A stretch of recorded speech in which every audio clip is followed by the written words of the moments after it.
Hi, I'm Rebecca. I'm a licensed therapist and a coach certified in integrated wellness. According to my recent survey, the three biggest challenges facing overwhelmed moms are feeling scattered and pulled in too many different directions, worrying about the wellness or happiness of our children, and balancing our own needs and health. Today, I want to talk to you about some solutions for these areas. Imagine for a moment that you're 80 years old and you're reflecting back on your life and taking a look at what your greatest accomplishments, your greatest joys, your highest priorities have been.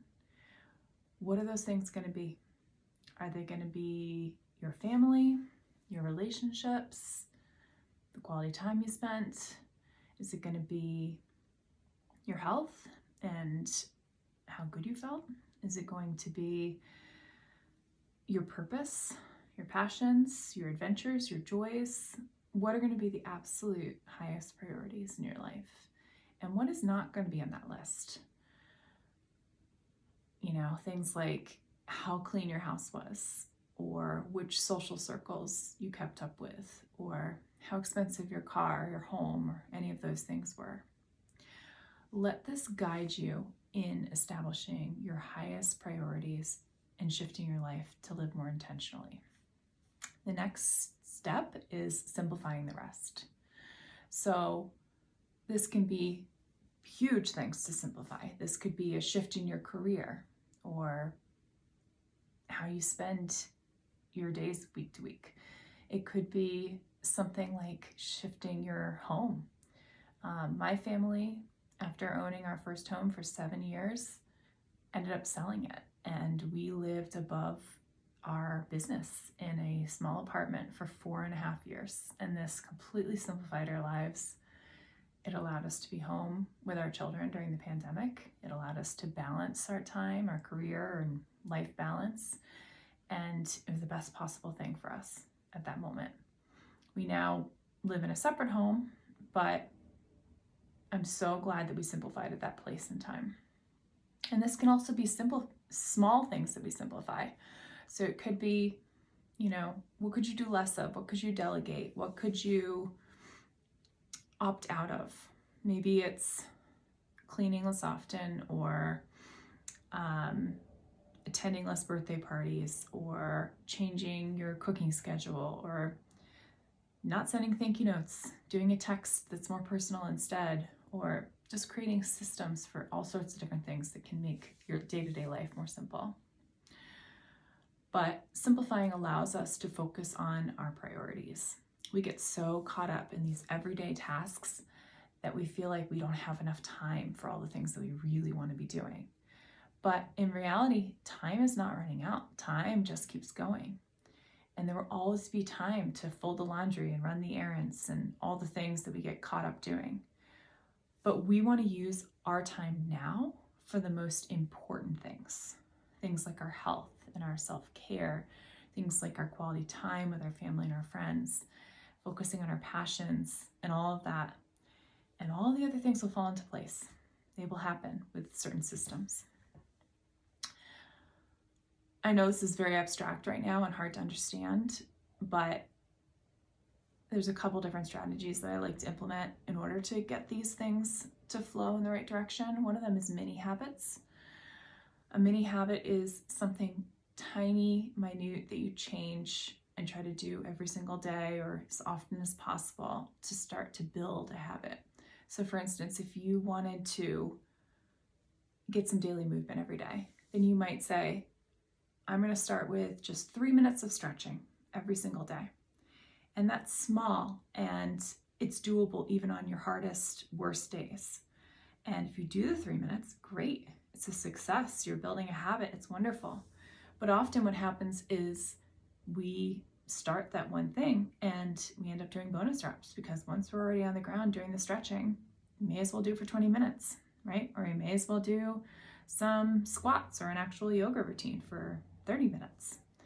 And we build upon this and build upon this until these things that are the most important to us are happening more frequently, more easily, more habitually.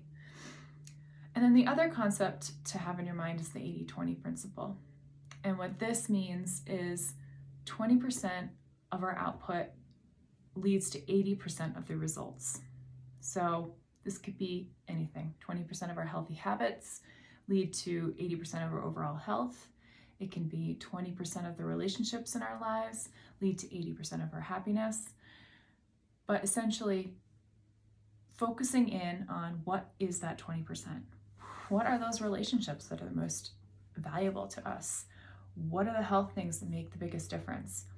What are the strategies at work that lead to the biggest productivity?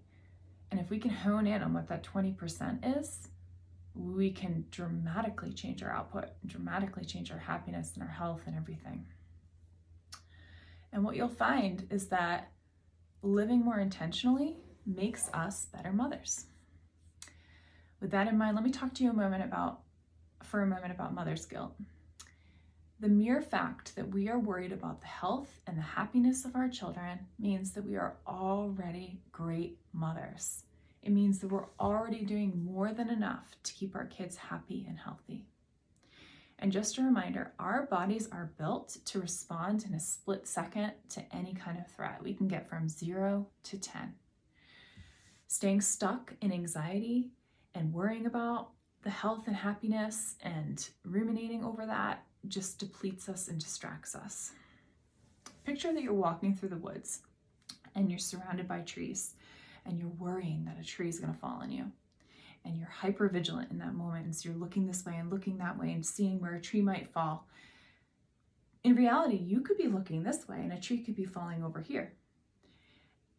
Also, if we're like this the whole time, focused and distracted, it's going to deplete us, right?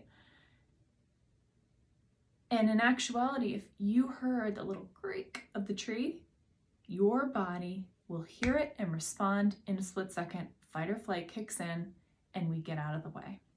So rather than letting our lives be ruled by anxiety where we're distracted and we're depleted the whole time, we have to trust that we will respond and that anxiety is not serving us. There's so much more that I would love to share with you. And if you're interested in more support, keep a lookout for my next session of the Balanced Mom Renewal Program. This is a 3-month group coaching program during which we create a holistic system for stress prevention, individualized for you and your family's needs.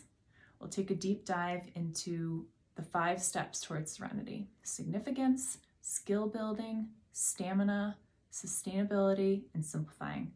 This program only happens 3 times a year and spots are limited, but the transformation is huge. Imagine yourself 12 weeks from now, relaxing on a Sunday evening. The weekend is full of laughs and hugs and quality time with your family. You spent this morning at yoga and brunch with a friend. Looking around, your home feels like an oasis, clear of the clutter. You're caught up on chores and full from the beautiful and healthy meal your family enjoyed for dinner. You realize a couple months ago, the Sunday scaries would be settling in. But now the week ahead feels doable rather than overwhelming. Your roles are balanced, and your habits, mindset, and routines have shifted for the better. Your anxiety levels are lower, and you can finally enjoy this precious time with your family. That's all I want for you more than anything else. Thank you for following along.